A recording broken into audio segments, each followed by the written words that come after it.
नमस्कार. आदरणीय प्रमुख पाहुणे, मान्यवर शिक्षकवृंद आणि माझ्या प्रिय मित्रांनो, आज मी आपल्यासमोर भारताचे महान संत, विचारवंत आणि तरुणांचे प्रेरणास्थान स्वामी विवेकानंद यांच्याविषयी 2 शब्द बोलणार आहे.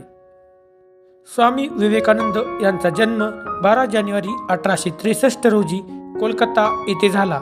त्यांचे मूळ नाव नरेंद्रनाथ दत्त होते. लहानपणापासूनच ते बुद्धिमान, निर्भय आणि प्रश्न विचारणारे होते. रामकृष्ण परमहंस हे त्यांचे गुरु होते आणि त्यांच्या मार्गदर्शनामुळे नरेंद्रनाथ हे स्वामी विवेकानंद झाले. स्वामी विवेकानंद यांनी भारताची खरी ओळख जगासमोर मांडली. 1893 साली शिकागो येथे झालेल्या जागतिक धर्म परिषदेत त्यांनी दिलेले भाषण आजही संपूर्ण जगाला प्रेरणा देते. माझ्या अमेरिकन बंधू आणि भगिनींनो, या शब्दांनी त्यांनी आपले भाषण सुरू केले आणि त्या सभेत उपस्थित असलेल्या प्रत्येकाचे मन जिंकले. त्यांनी सर्व धर्म समान आहेत, मानवता सर्वात मोठा धर्म आहे असा संदेश दिला. स्वामी विवेकानंद यांचा तरुणांवर विशेष विश्वास होता. ते म्हणायचे, उठा, जागे व्हा आणि ध्येय साध्य होईपर्यंत थांबू नका. त्यांचा हा विचार आजही आपल्याला कठीण परिस्थितीत पुढे जाण्याची प्रेरणा देतो.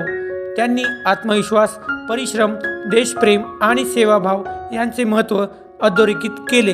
भारताचा भविष्यकाळ तरुणांच्या हातात आहे असा त्यांचा ठाम विश्वास होता. शेवटी एवढेच सांगू इच्छितो की स्वामी विवेकानंद हे केवळ एक संत नव्हते, तर ते भारताच्या नवचैतन्याचे प्रतीक होते. त्यांच्या विचारांनी आपल्याला आत्मविश्वास, ध्येयवाद आणि मानवसेवेचा मार्ग दाखवला. आज त्यांच्या जयंतीनिमित्त आपण सर्वांनी त्यांच्या विचारांचा अंगीकार करून एक सशक्त, सद्गुणी आणि प्रगत भारत घडवण्याचा संकल्प करूया.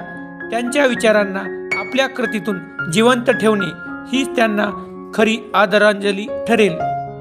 मित्रांनो, तुम्हाला स्वामी विवेकानंद यांच्यावरचे हे प्रेरणादायी भाषण आवडले असेल तर कृपया हा व्हिडिओ लाईक करा, शेअर करा आणि आपल्या चॅनेलला सबस्क्राईब करायला विसरू नका. अशाच प्रेरणादायी विचारांमधून आपण सर्वजण अधिक आत्मविश्वासाने पुढे जाऊ शकतो. स्वतःवर विश्वास ठेवा, मोठी स्वप्ने पहा आणि ती पूर्ण करण्यासाठी सातत्याने प्रयत्न करा, कारण बदलाची सुरुवात तुमच्यापासूनच होते. पुन्हा भेटूया अशाच एका प्रेरणादायी व्हिडिओमध्ये. धन्यवाद.